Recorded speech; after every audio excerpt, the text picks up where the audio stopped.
Ndewonu ndị be anyị ekele m unu. Oh, Nwada Amaka Ufotu na-ekwu.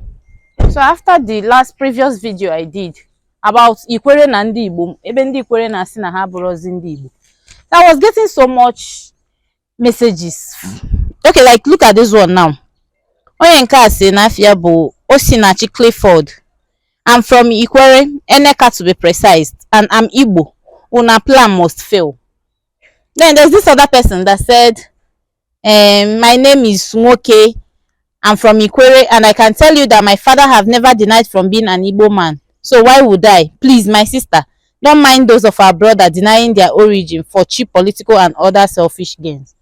Likewise, like so many. I can't. If I start reading messages there, it will bore you people. So you see that most of the Ikwerians say na ha bụ ndị Igbo. Then why do we? With our brothers, anyị ncha bụ ofu. We are united. We are the same. So if they say they are part of us, then we embrace them. Hancha Igbo a na-ekwukwanu bụ Igbo. Ọkwa Igbo mụrụ Obi Kubana bụ Igbo a na-ekwu. Ọkwa Igbo mụrụ Joey Zaza. Igbo mụkwanụ Henry Ike, ọnwa n'ala Ife. Igbo mụrụ Nnedo Okonkwo. Igbo mụrụ Pete Edochie. Kewe anyị na Igbo mụrụ Chief Priest. Igbo abụkwana Igbo shiri ike. Electronic money. Igbo mụrụ fa. Of course, you know that united will stand and divided will fall. So let's come together and be one. Thank you.